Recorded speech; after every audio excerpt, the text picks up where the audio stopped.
विद्यार्थी मित्रांनो, प्रादेशिक मराठी वर्ग 6वा चं आपण 8वा पाठ पाहणार आहोत. अतिशय सुंदर गोष्ट आहे अपार प्रेम.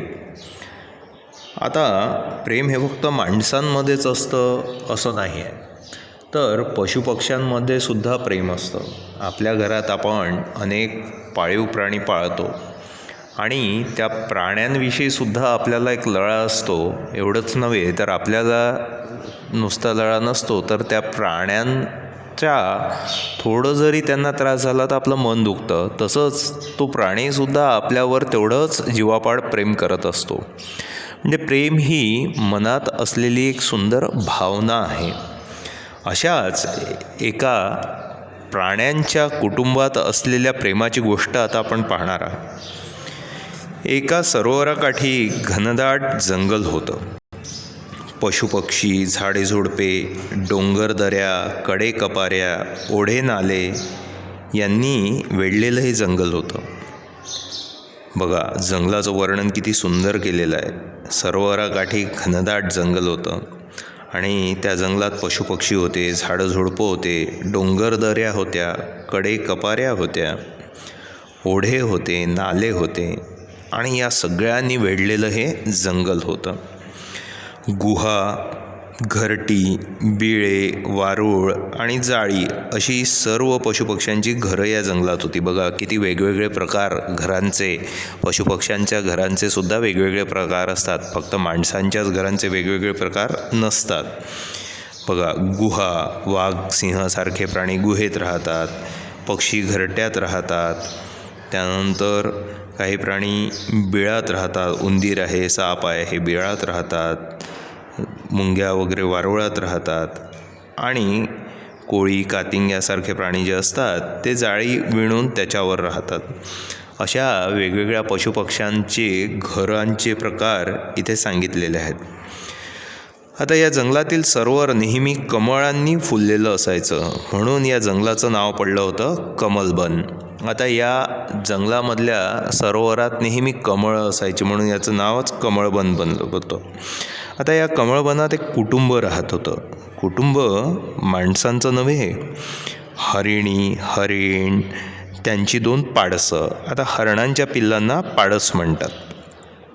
तर ही 2 पाडसं असं ते सुखी कुटुंब होतं. आता ती लहान पाडसं खूप खेळायची, एकमेकांना सोडून कुठेही जात नसायची. त्यांना एकमेकांबद्दल खूप जिव्हाळा होता. ही पाडसं कधीही कुठेही जात नव्हती, एकमेकांसोबतच राहायची आणि हरिण, हरिणी यांना आणि पाडसांना एकमेकांविषयी चौघांना खूप जिव्हाळा होता. एकदा हे कुटुंब सरोवराकाठी पाणी प्यायला निघालं. पाडसं आनंदाने गात खेळत बागडत निघाली होती. त्यांच्यात सावधपणा होता आणि मनात जंगली पशूंची भीती होती. आता कुटुंब जेव्हा जंगलात फिरत होतं तर त्यांना माहिती होतं की आपल्या व्यतिरिक्तही इथे जंगली श्वापदं म्हणजे पशु राहतात. तेवढ्यात त्यांना एका मोठ्या झाडाच्या मागून 2 डोळे चमकताना दिसलेत आणि झाडाच्या मागे वाघ उभा होता. त्यांना 2 डोळे चमकताना दिसल्याबरोबर त्यांना लक्षात आलं की या झाडाच्या मागे वाघ आहे.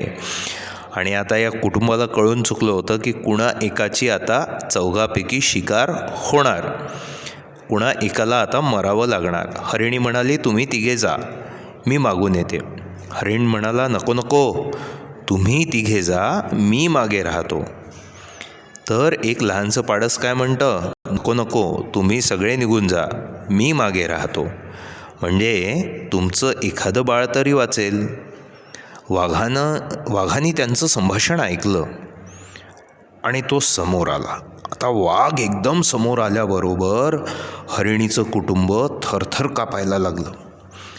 वाघ म्हणाला, घाबरू नका, मी तुम्हाला अभय देतो. अभय देतो म्हणजे काय? म्हणजे मी तुम्हाला मारणार नाही, सोडून देतो. तुम्ही एकमेकांवर किती प्रेम करता. सगळ्यांच्या हृदयात एकमेकांसाठी त्याग करण्याची भावना आहे, एकमेकांविषयी अपार प्रेम आहे. अशा कुटुंबाला कोणाचं भय नसतं. तुम्ही जा, सुखी राहा, असे म्हणून वाघ निघून गेला.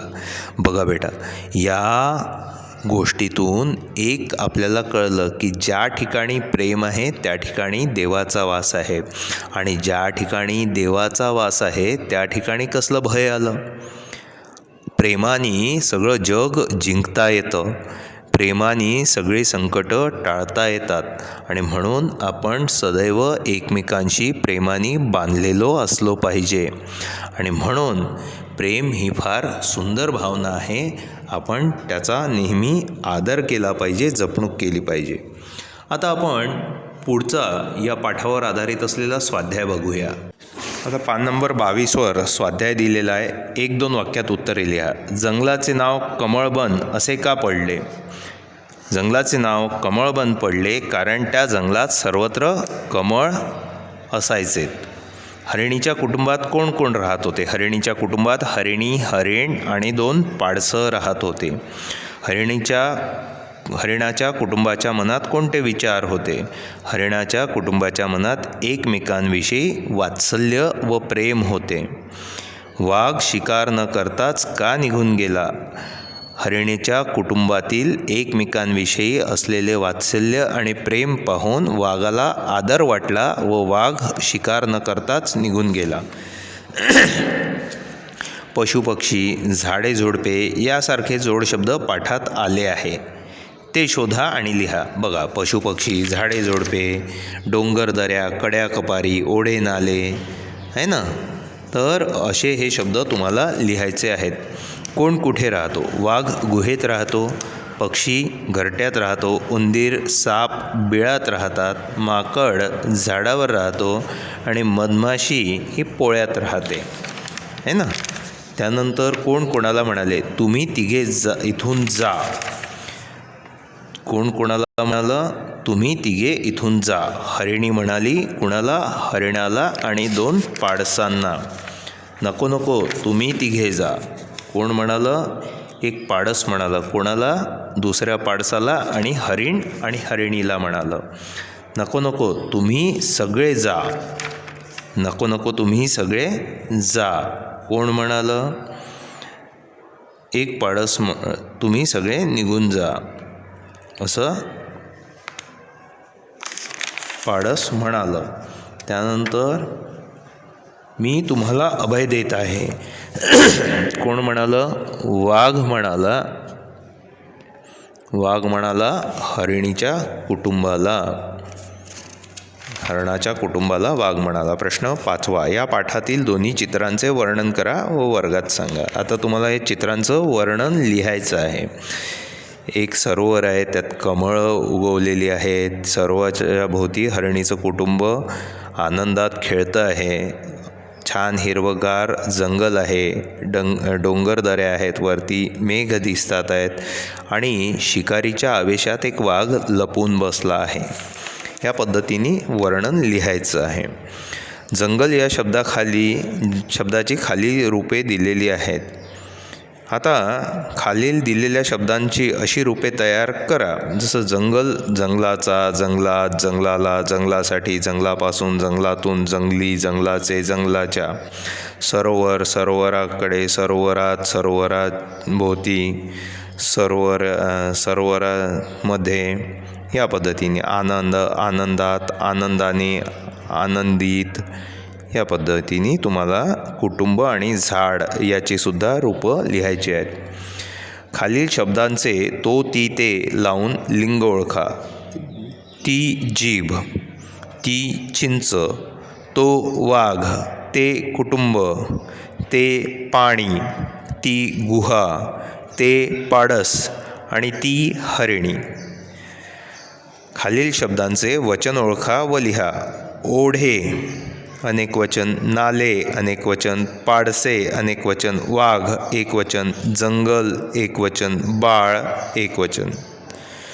हरणाच्या पिलाला पाडस म्हणतात. खालील प्राण्यांच्या पिलांना काय म्हणतात? वाघ, मांजर, सिंह. वाघाच्या पिलाला छावा म्हणतात. शेळी, कोकरू म्हणतात. गाय, वासरू म्हणतात. घोड्याच्या पिलाला शिंगरू म्हणतात. आणि खाली शब्द दिलेल्या वाक्यात योग्य ठिकाणी घाला.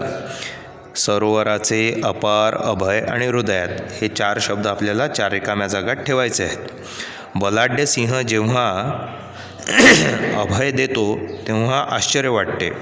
आपल्या देशावर अपार श्रद्धा असावी. त्यानंतर पुढचं आहे सरोवराचे निळेशार पाणी चमकत होते. त्याग करण्याची भावना हृदयात असावी. खालील प्रश्नांची उत्तरे सांगा. तुमच्या कुटुंबात किती माणसे आहेत? आता तुमच्या कुटुंबात किती माणसे आहेत ते तुम्हाला लिहायचे. आई, बाबा, ताई, दादा, आजी, आजोबा जे असतील ती एकूण संख्या आणि त्यांचे नावं. तुमच्या भावंडांवर प्रेम आहे का? हो, खूप प्रेम आहे. तुम्ही तुमच्या भावंडांसाठी काय करता? मी माझ्या भावंडांसाठी मला जर काही कोणी खाऊ दिला तर त्यातला अर्धा खाऊ ठेवतो. मी माझ्या भावंडांना सोडून कधीही जेवत नाही किंवा बाहेर जात नाही किंवा खेळायला जात नाही. माझ्या भावंडांना कुठलीही समस्या असल्यास मी ती सोडवतो. प्रश्न क्रमांक 12. तुम्ही भावंडांसाठी एखाद्या गोष्टीचा त्याग केला असा एखादा प्रसंग थोडक्यात सांगा. आता तुम्ही तुमच्या भावंडांसाठी कधी कोणता त्याग केला ते सांगायचं आहे.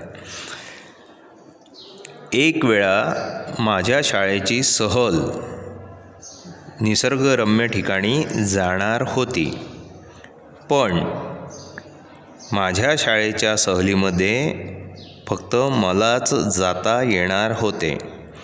मग माझा लहान भाऊ मला म्हणाला, दादा तू छान फिरून येशील, मी मात्र घरातच राहील. तू मला सांगशील ना काय काय बघितलं? मग मला त्याचं ते केविलवाणं वाक्य बघून वाईट वाटलं. मग मी माझ्या सरांना सांगितलं, सर मी सहलीला येऊ शकणार नाही. तर सर म्हणालेत, का बरं? तर मग मी माझ्या सरांना सांगितलं, माझा लहान भाऊ मी बघत असलेलं आनंद आणि ते निसर्गरम्य दृश्य बघू शकत नाही, कारण तो लहान आहे तर तो येऊ शकत नाही. म्हणून मी त्याच्यासोबतच सहलीला जाईल. तेव्हा सरांनासुद्धा माझं आणि माझ्या भावाचं प्रेम बघून आनंद वाटला आणि त्यांनी माझ्यासोबत माझ्या भावालासुद्धा येण्याची परवानगी दिली. आता उदाहरणार्थ मायापासून झालं मायाळू.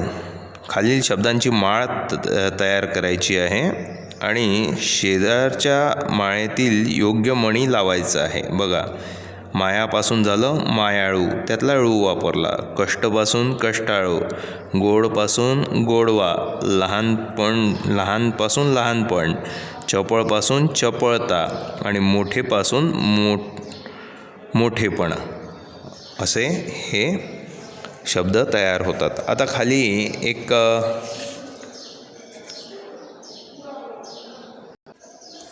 खाली एक इथे पॅरेग्राफ दिलेला आहे, तो वाचायचा आहे.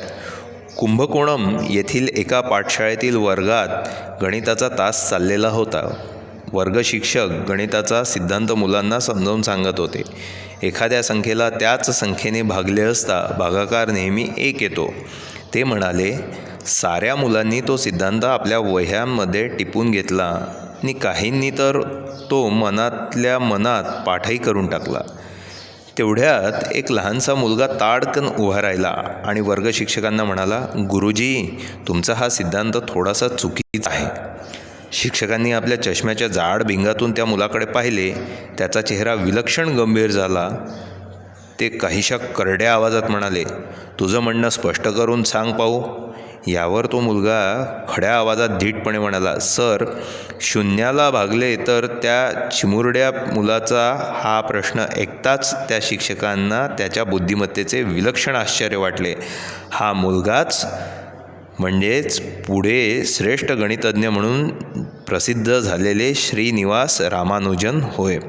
मुलांनो, श्रीनिवास रामानुजन हे अतिशय प्रसिद्ध भारतीय गणितज्ञ आहेत की ज्यांना जगभरात मान्यता प्राप्त आहे. लोक श्रीनिवास रामानुजनच्या गणिताच्या बौद्धिमत्तेचं कौतुक करतात आणि त्याची धाक मानतात. तर इथे हा धडा पूर्णतः संपला. आता पुढचा धडा आपण पुढच्या व्हिडिओमध्ये बघूया.